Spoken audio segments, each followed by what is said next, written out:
Keeper. We're gonna try to keep to about 4 minutes for each question and try to get through quite a few questions in the hour that you have given us very generously. So we wanted to start out with something pretty easy, which is, are you working with any other Massachusetts communities that we should know about? We're working with Cambridge. Cambridge. The city of Cambridge and Bloc Power are working together for the first phase of our engagement, which is our software block maps. Oh. And we're meeting, we just scheduled it, if it's next week or the week after, I can't recall, to scope out the initial engagement around targeting some specific buildings. They're having challenges with a certain type of building stock to achieve building electrification. So we're going to figure out if there's some ways we can help them with our financing and expertise. So we're very excited about that. We have some ongoing conversations with the state of Massachusetts Environment and Energy Department, although nothing is official yet. And we are part of a coalition of organizations that are trying to find a way to deliver equitable job training around the clean energy transition in and around the Merrimack Valley. Great. Cool. And the state agency that you're working with is Department of Energy Resources, is that right? ENE and environment, energy and environment. And we're not working with them, we're in conversations with them is how I would qualify that. But we're very excited to be talking with them about a couple different ways we can provide services to the state. And then additionally, we're in conversation with a couple of the major utilities in the state. Ah, very interesting. Well, we're going to want to hear more about how you relate to the utilities in New York State with the Ithaca project. So maybe now is a good time to discuss that. You know, how is the collaboration with the utilities going, and that relates to the question about microgrids. Is there any problem? Is Bloc Power trying to implement microgrids, and are the utilities cooperating with that?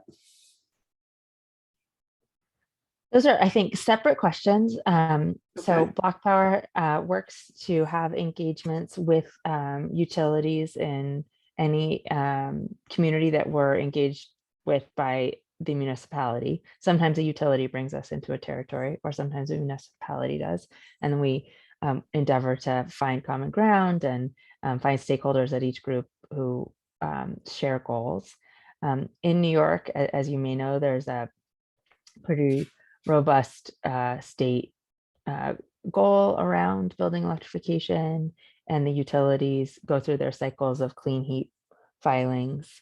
And so the utility in Ithaca is NYSEG, and they're collaborating with us on some data pieces. They're doing their own planning around grid upgrades to support this big project transformation. I think they're very supportive of all of the IoT connected devices that we're going to be installing that will provide grid control and management, and some, you know, resiliency and responsiveness through demand management, demand response.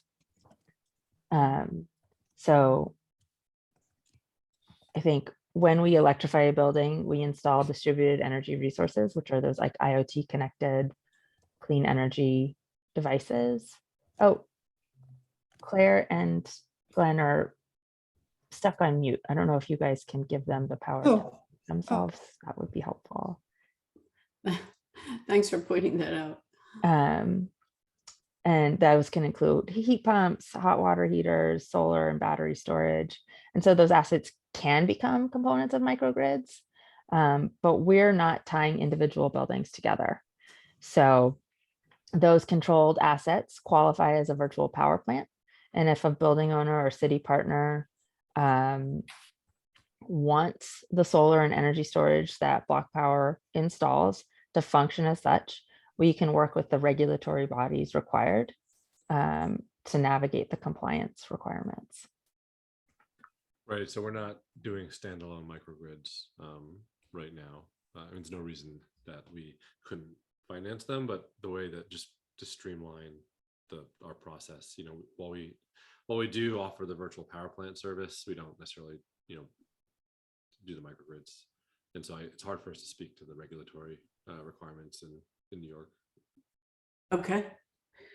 So if you had an individual building that was using its own stored power, that you would not consider that a microgrid? Right. Okay, got it. Thank Because you. that would just be covered through the It's existing. like an islanded, yeah. Yeah, right. Okay. Some people consider that a microgrid, but I got it. Yeah. Thank you. I think the way that I would probably draw the line is are we using the existing distribution system to move electrons? And if I think with a microgrid, it of course can tie into the main grid, but the idea is in that case to be much more self-sustaining. Mhm. So because all of our systems are connected to National Grid or Con Ed or NYSEG distribution systems, like I wouldn't consider it a microgrid, but Okay. yeah. All right, thank you. So we're interested in knowing how you handle the dynamic between energy efficiency and reducing energy costs overall. And then on the other hand, the greater use of electricity, which is pretty expensive as you electrify a building. So how do you handle that dynamic? Yeah, I'll take a stab at this. I think it's a situation where we're very much aware that our solution does not yet work for every building and every market, for every customer type everywhere. And so what we believe is that building electrification paired with weatherization is something that works in many places when converting from, in almost every place, basically when a building is converting from oil or propane or resistance electric heat. In cases where natural gas is cheap and electricity is expensive, it is a much more challenging project to have the post electrification retrofit operating costs pencil out in a way that's favorable, particularly for low and moderate income community members. There are a few things that can help with that. A heating customer tariff, so that a customer who is on electric heat getting a lower electricity cost can be helpful. And that's something that can be worked on and exists in some utility markets.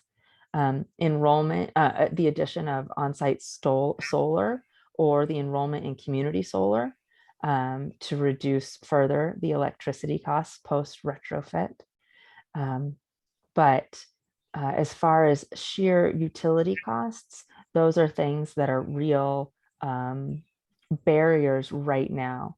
We also know that natural gas prices are going up and that over time, the electricity costs will either become on par with gas costs generally, or even in future projections, there's some scenarios in many markets where they will invert.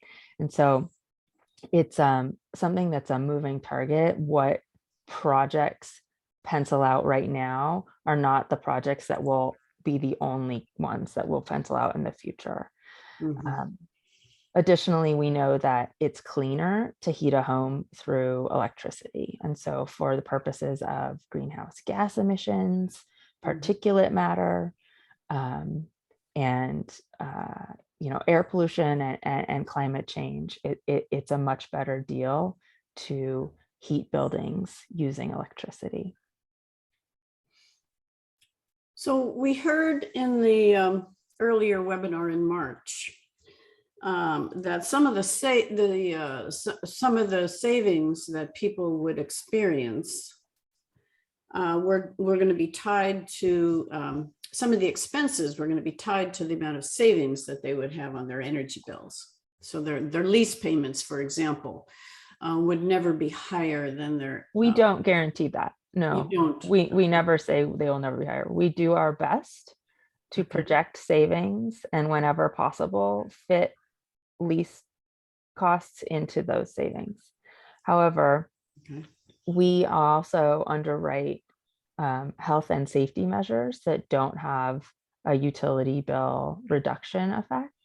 And so we never guarantee savings. We also are oftentimes in some markets installing air conditioning in buildings for the first time. And that would necessarily offer residents and occupants an opportunity for a different behavior that doesn't provide like for like savings at all. So we are not an ESCO. We're providing a lease offer that's not tied to utility bills. Go ahead. I will add though that we do look at savings because one of the because our lease is unsecured, we want to make sure we're not putting people in a situation where they would be underwater. So in a case where energy savings isn't going to pay for, or estimated energy savings isn't going to pay for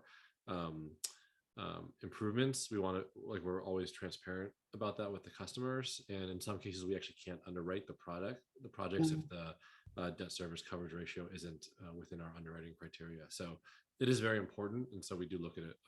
But as Ariel said, we can't guarantee it. Okay.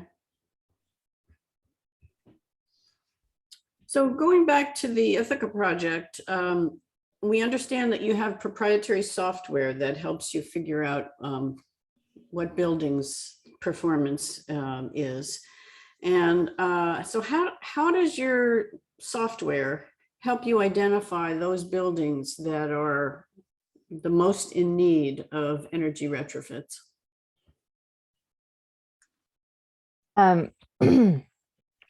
We have a great set of data team members and product and tech team members who have developed a tool called Block Maps, which models all of the buildings in a given geography, from the shape files and details about the property itself, from its age to information that can be publicly available or given from a Department of Buildings records around permit history and the like, to energy usage intensity, modeled energy usage, some environmental justice factors around environmental justice need, issues around income level and energy burden. All those things are factors that we bring in different data sets to model for buildings. Using those data sets, we're able to see buildings that have, for example, any number of different factors that you can filter on. So you can look at buildings by size, by age, by energy usage intensity, by environmental justice need, et cetera. So there's a lot of different ways that you can a user of the software can go in and look at different factors and see what is a cohort of buildings that meet these criteria. It's a pretty great tool to then validate, or oftentimes our customers are like, oh, I thought I knew everything about the properties in our community, but actually I'm learning a lot. Or I've seen these data sets separately and I've never seen them all layered together, and it provides a different viewpoint into what these buildings' needs are. But that's how it works. We essentially layer in data sets, public ones, proprietary ones, and use our own modeling algorithms to show different outcomes that are then manipulated by a user. So how do you use that data, for example, in Ithaca to decide which buildings you're going to start with?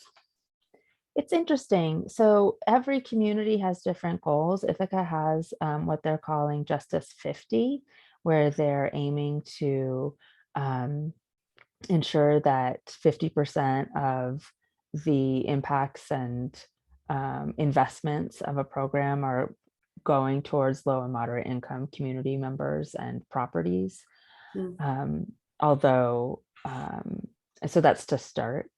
And so some of that is, in a community where there is a program that is starting out as voluntary and may end up entirely voluntary, depending on the different building codes and regulations that get passed over time. There's different ways that we can talk about engaging with buildings in a program. Now, we can't compel retrofits, but what we can do is prioritize our targeted outreach by saying, we know that we want to look at buildings where the project economics work out in XYZ number of years. So a shorter period of time. We want to look at a preponderance of buildings in environmental justice communities with high environmental justice need. Those are some of the goals that Ithaca has. It's also a voluntary program, and there's property owners who don't necessarily fit that mix, who are more than welcome to engage with us. They just won't be our initial target outreach, but we have an open door, open website policy, and people are going to be able to come engage with us and get come through the software process, come through the assessment process with us, and get quotes. And if they want to engage, even if they're outside of that initial cohort, they're more than welcome to. Mm-hmm. So how do you handle the building owners that are not necessarily even in town? They may be in other states or in other countries. I'm sure you have that problem. We have a huge problem here. How do you handle that? Sure. Well, as I mentioned earlier, not every building starts out as the ideal target. And what we're trying to do is create a program that starts off with a lot of momentum using the buildings that are a best fit at the beginning. And over time, reach out, have lots of proof points, show the value of these technologies and these upgrades. And over time, then reach those harder to reach buildings. So we don't design our program to go after the hardest property owners first.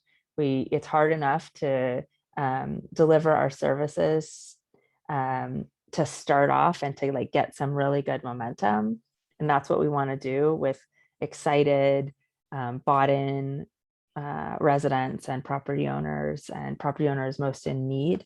And where those all align, that's the initial target set. Where there are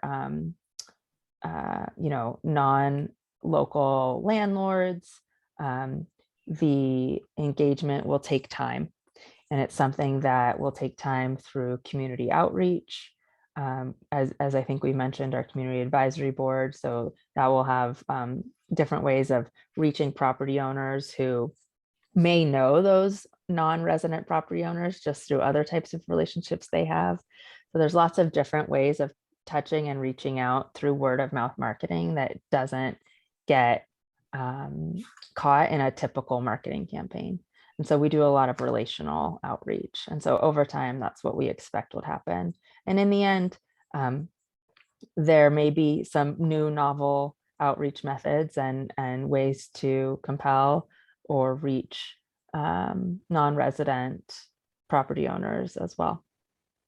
And the other thing too is what we're trying to do, and the reason we're such a place-based company is because we really are trying to transform these markets to where when your furnace breaks or your boiler breaks and you call the HVAC company to service it, the thing on their truck is a heat pump and not a replacement furnace. And so most of the HVAC equipment in the US and domestic hot water equipment in the US is replaced when it breaks. And so we're not going to necessarily solve all cases with proactive replacement.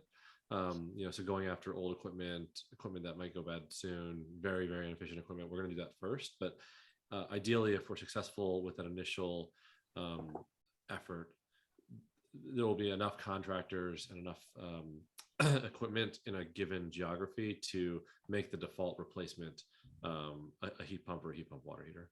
Mm-hmm. You're here.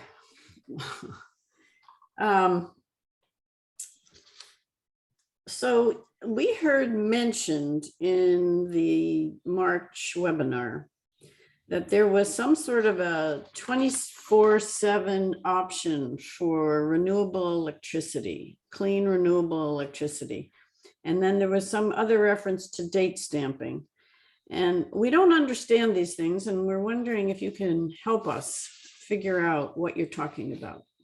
Well, I don't want to speak for Luis, and that is part of the Ithaca's Green New Deal and their plan. I can tell you that it's the city's intention to follow the UN's 24/7 carbon-free energy compact in their community choice aggregation program. So this specifies, per the UN website, that every kilowatt hour of electricity consumption is met with carbon-free electricity sources every hour of every day, everywhere. So that right now the city's in the process of selecting an energy provider for their CCA, and they're expected that provider is going to be expected to meet this requirement, and that'll be part of the selection.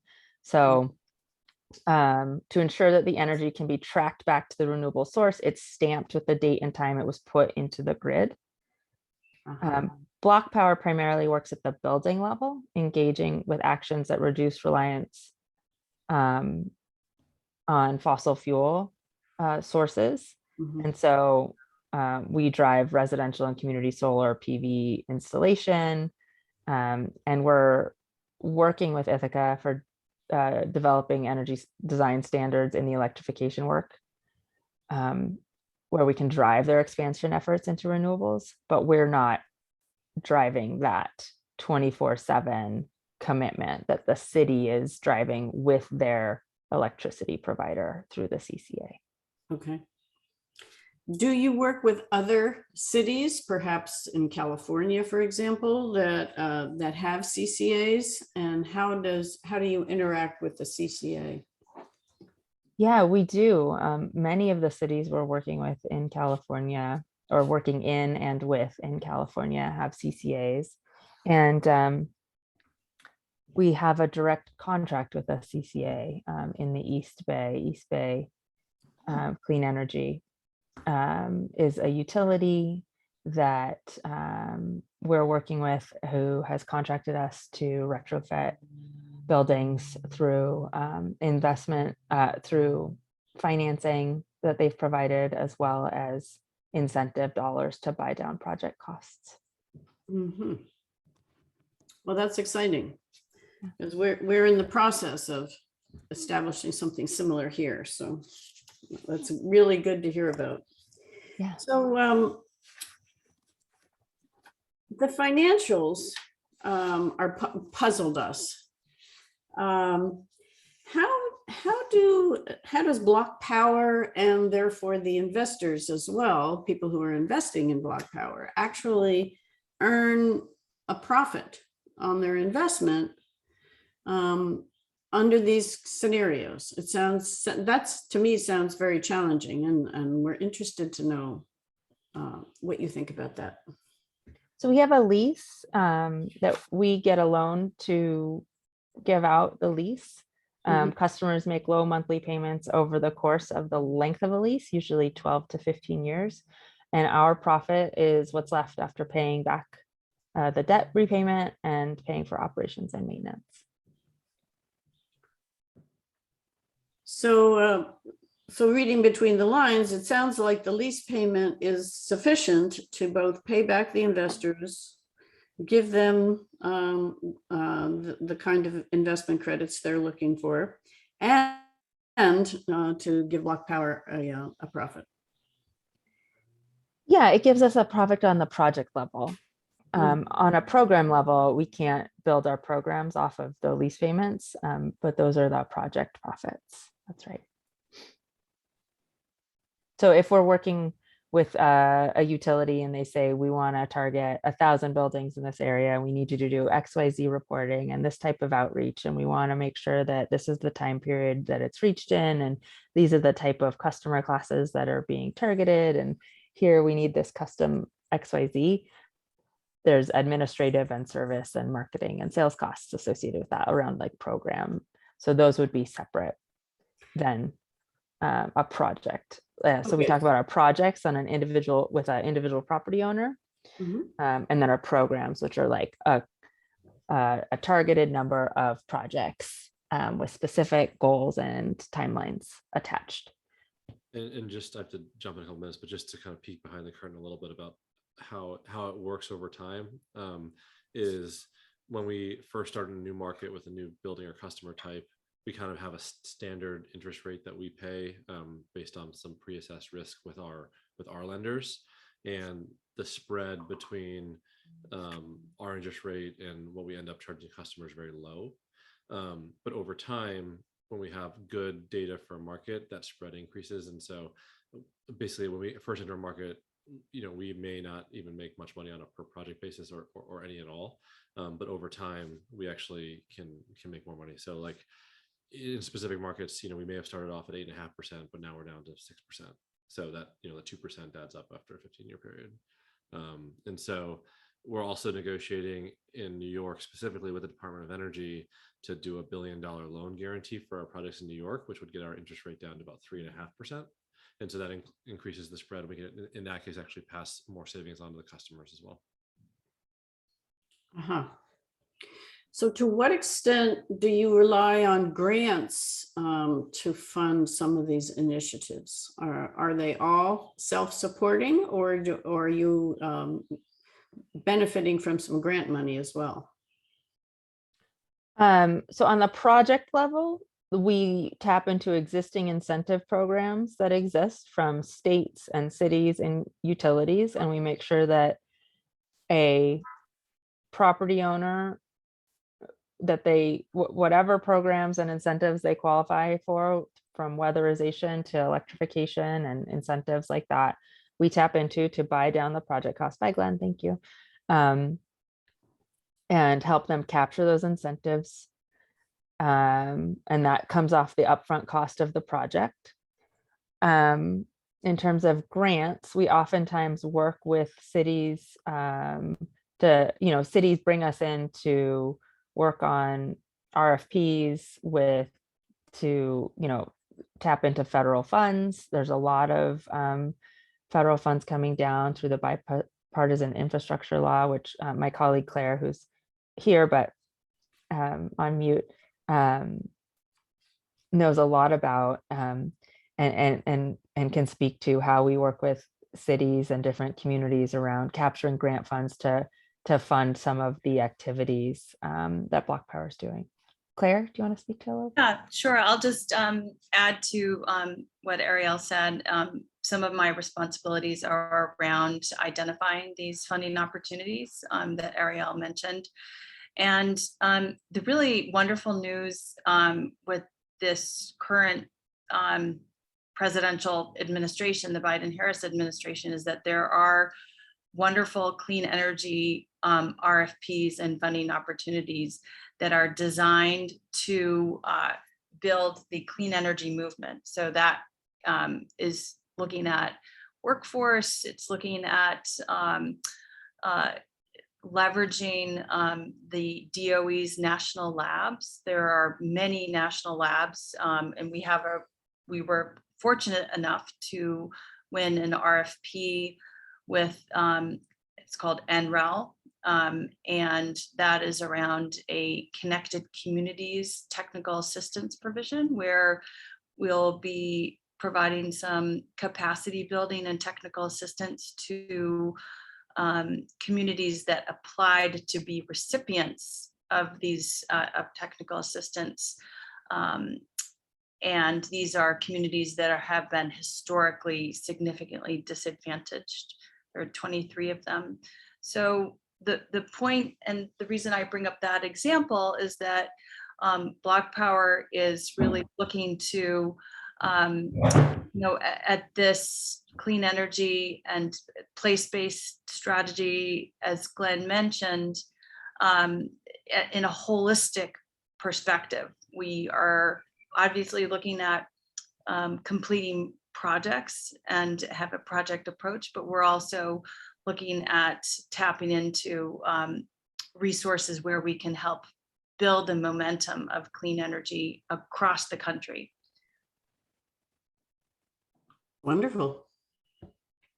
Thank you. So we also have some questions, some more technical questions about your experience. What has your experience taught you as far as some of the most effective ways to retrofit buildings that are challenging? For example, buildings made of brick. What is the best way to retrofit a brick building, and what is the most effective type of siding that you've encountered for non-brick buildings? I think you don't have the technical experts on this call to answer those questions. So our software and our engineering team have a deep, the software is super smart because we have great smart people building it. And then we've also got an engineering team that keeps up with the latest in technology.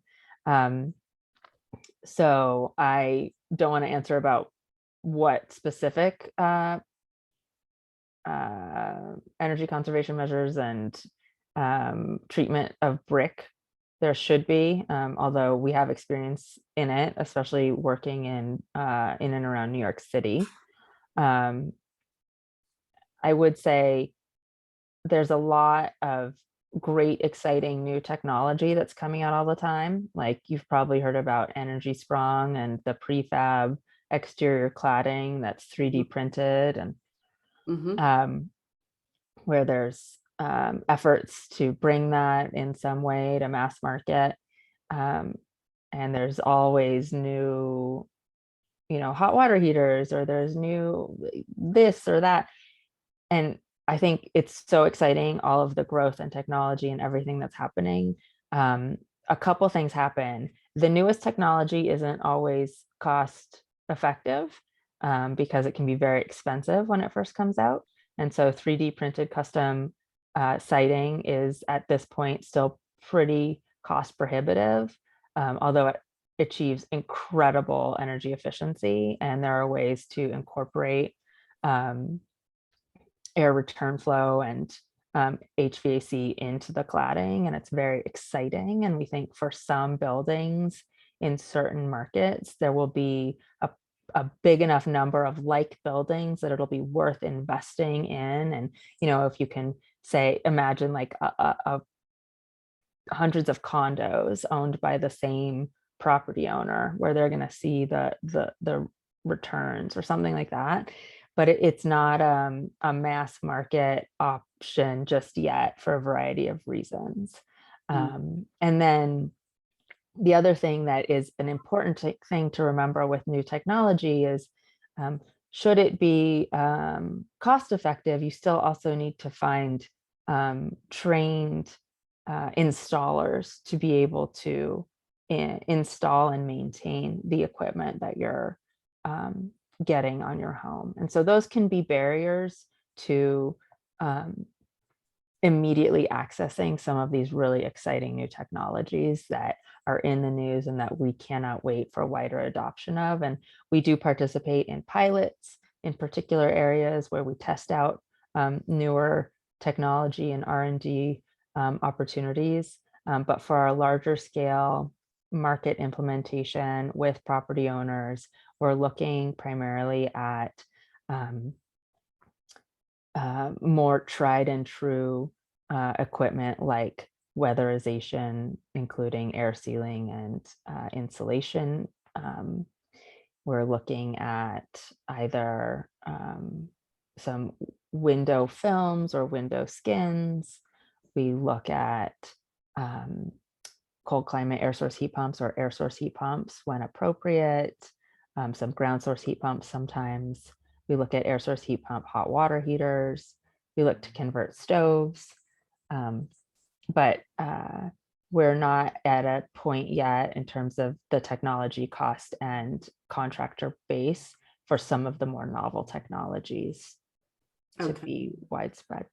And what I remember from the webinar in March is that you try to stage these things, even if you're doing interior weatherization, so that the tenants are minimally displaced.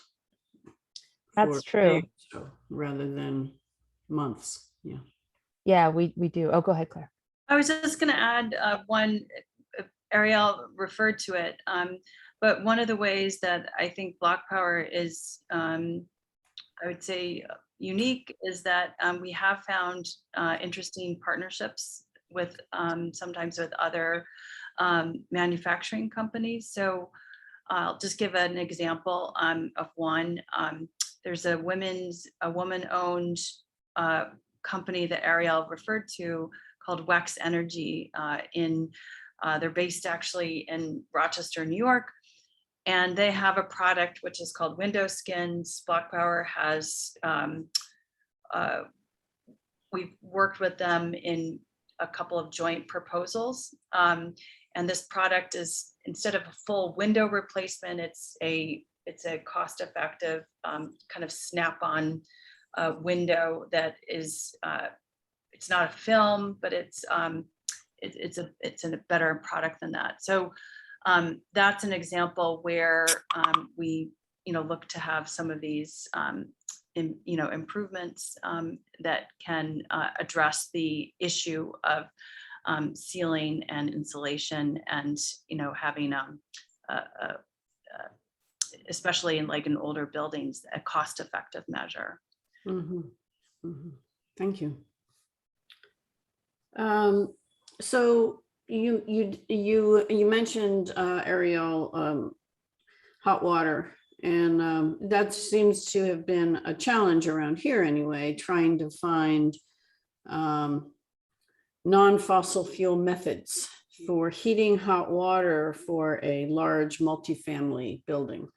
Have you had experience yet with better methods than fossil fuel heating for hot water? Yeah, we definitely install heat pump hot water heaters in a variety of types of buildings. Even if it's a centralized hot water, it seems to be a problem in the setting where you need centralized hot water heating for all of the families that live in the building. Yeah. This is a question I'll have to go back to our engineering team with, unless, Claire, you happen to know a case study off the top of your head that speaks to that. I don't have a case study off the top of my head, but our chief of engineering, Don Lemper, and I have discussed this in the context of a non-pipes alternative RFP that we looked into, and he is very knowledgeable about some of these alternatives. Well, at some point, we'd love to hear more about that. I think that we could open this up now to some questions from the assembled audience, or I can continue going down the pre-assembled questions. But does anybody on this call have a question that they would like to ask now? Just either raise your physical hand or your reaction hand.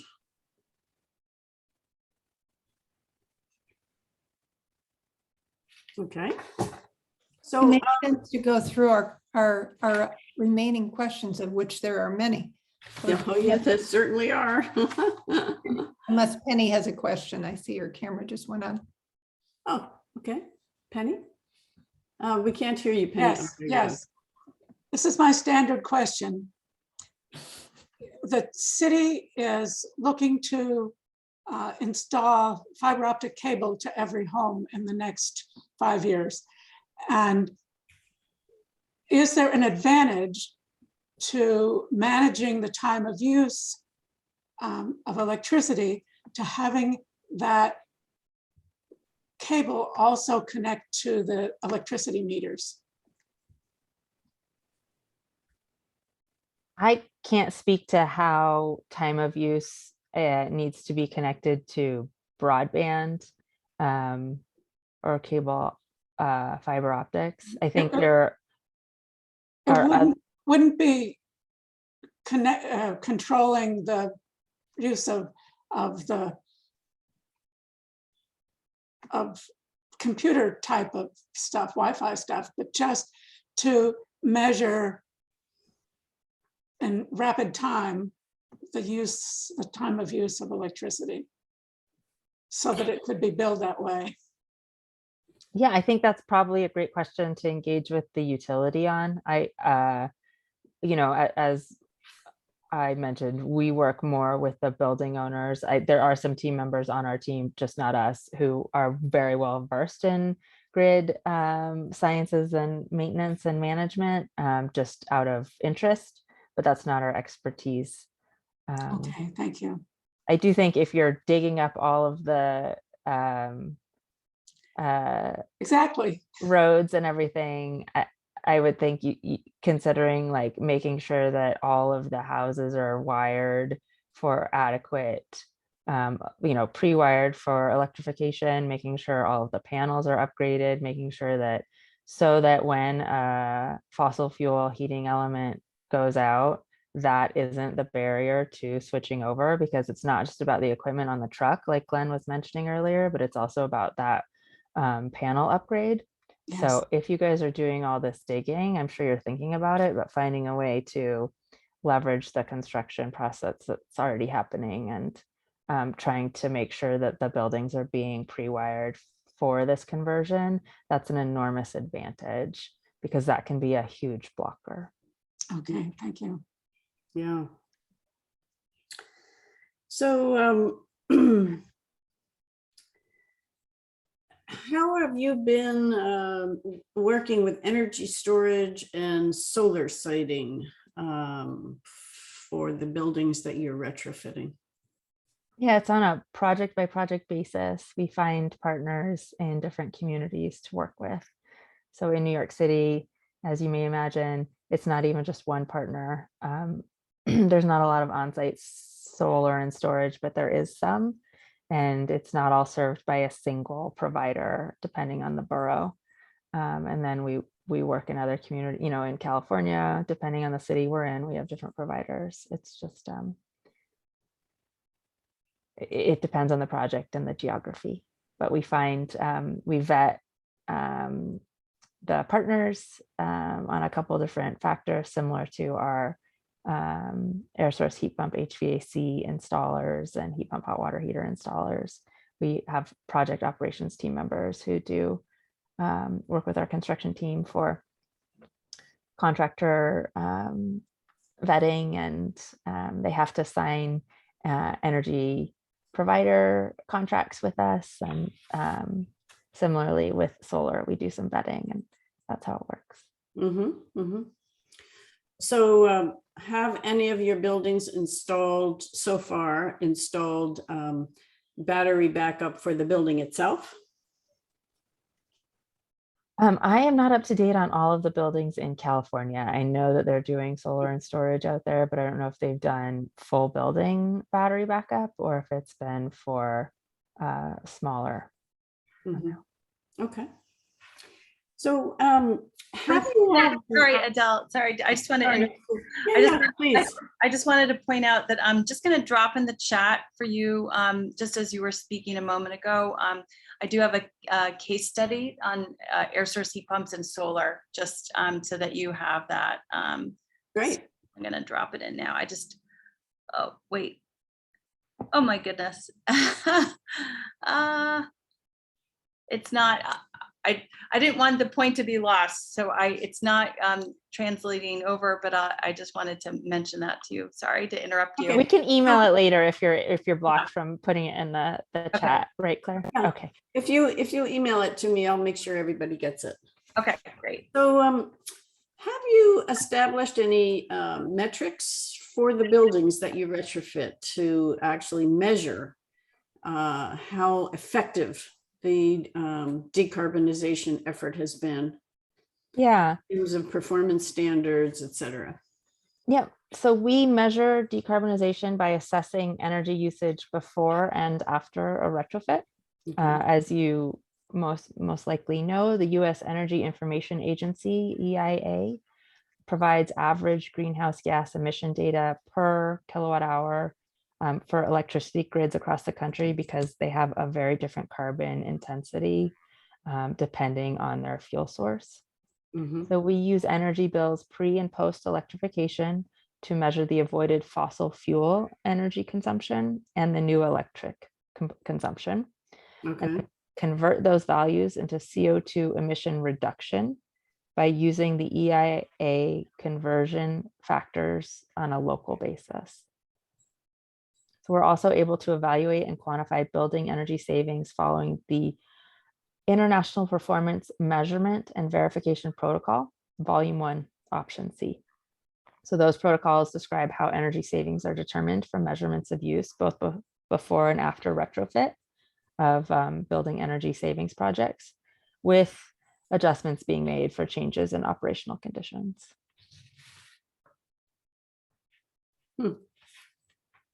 And have you so far found your measurements, your estimates to be highly beneficial and meet your expectations?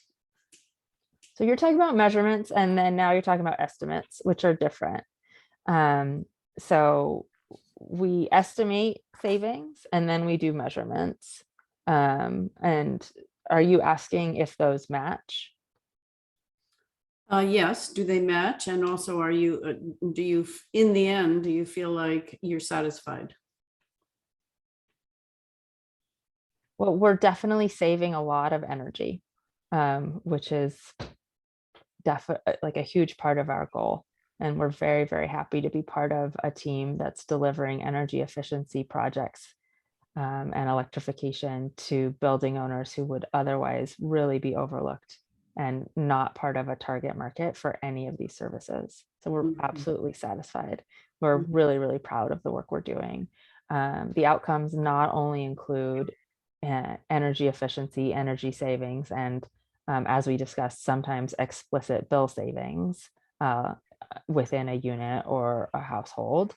But there's enormous impact in terms of improved indoor air quality, reduced parts per million air pollution, reduced NOx indoors, and all of these things that as we learn more and more are just utterly horrifying that we breathe them in and that we have our children living in these homes that are burning these fossil fuels.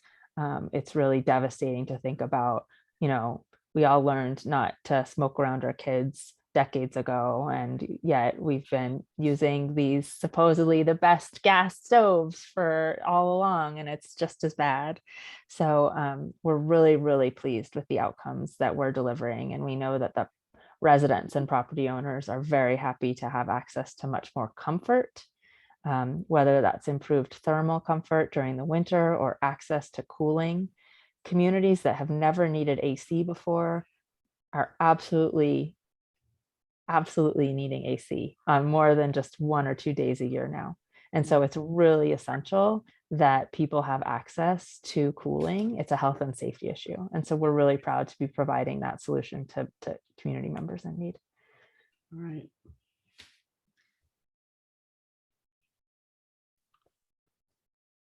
Have you run into any state and regulatory issues that are problematic in your efforts?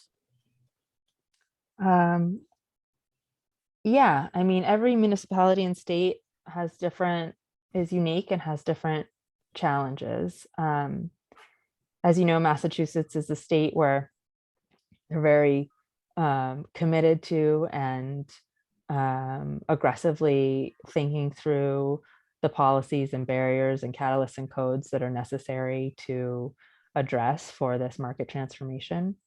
But Massachusetts is one among 50 states, and there's many states where fuel switching is prohibited. And so you can't count the cost savings from fuel switching across different heating fuel types. And so utilities have are effectively barred from investing in this because they can't realize the savings. There's communities where there's cities and states all over the country where they're preemptively banning natural gas bans. And while that's not explicitly required for the success of building electrification retrofits, it's a big indicator of political will and support.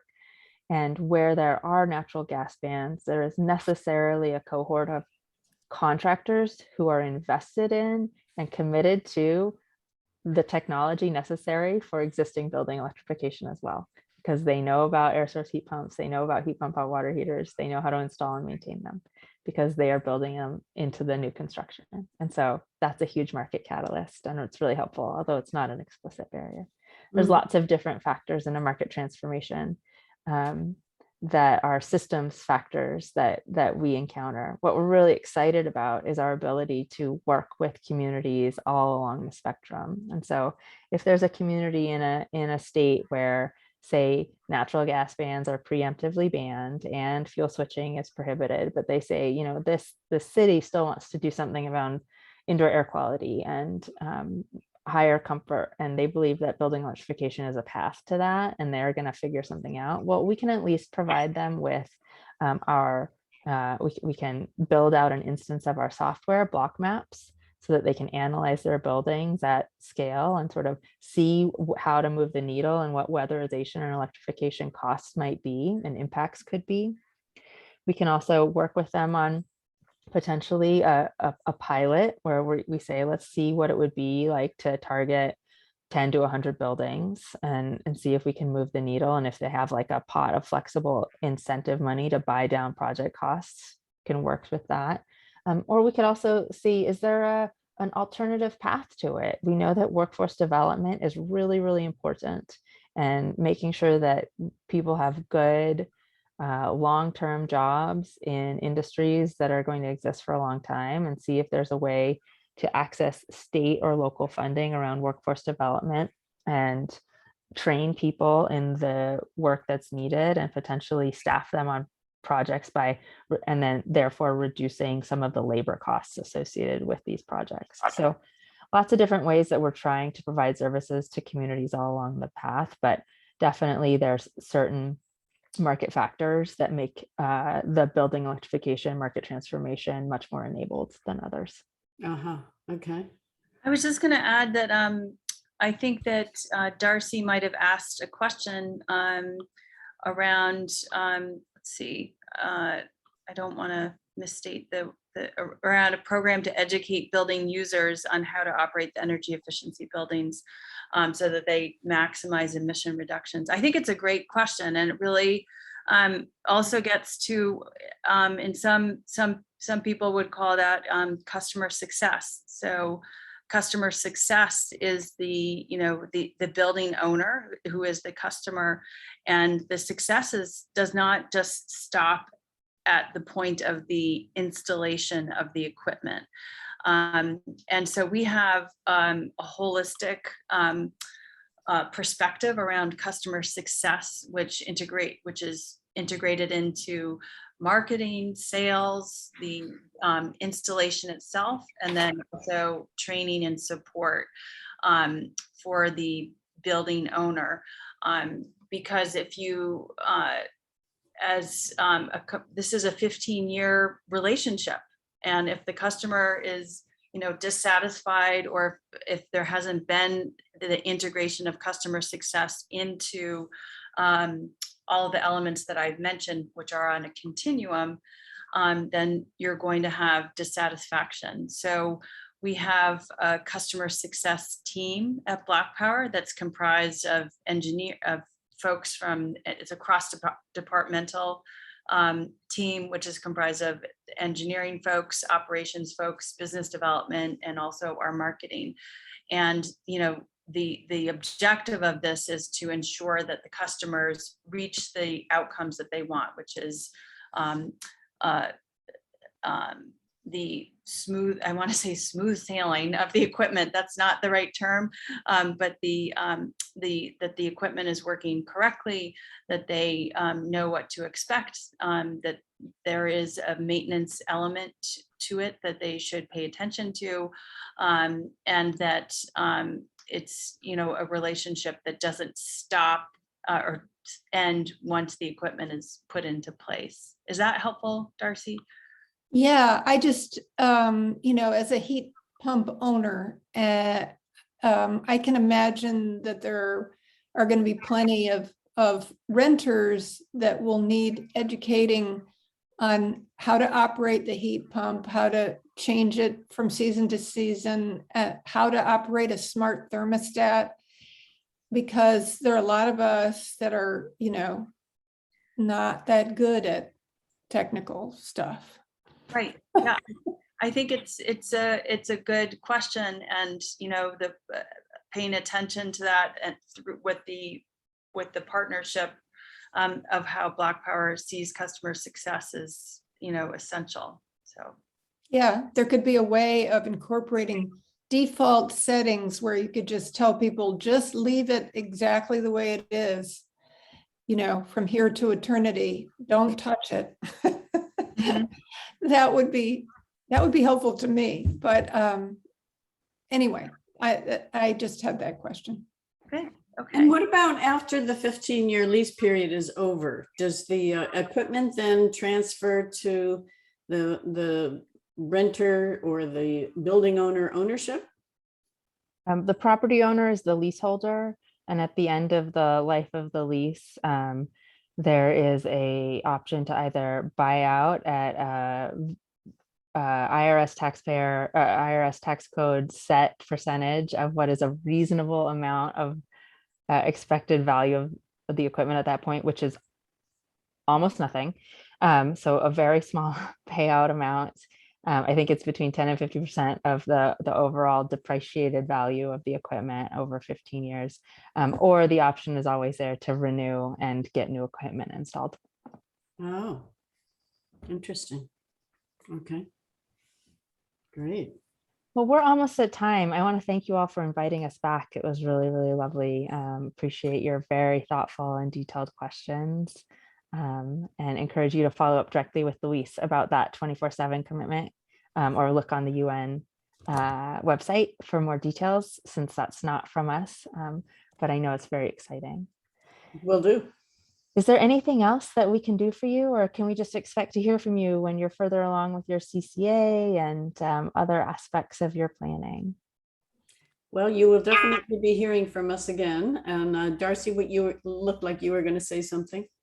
Well, I just was going to say this was incredibly valuable. I really appreciate it. And we're going to, you know, post it on our website, the recording, and share it with our CCA group and our different local groups, because you just shared a lot of really valuable information. Well, thank you again so much for asking the questions and taking the time with us today. We really, really appreciate your ongoing engagement, and we look forward to hearing back from you soon. Great. Thanks so much. Thank Have a you. great holiday weekend. Bye. Yeah, you too.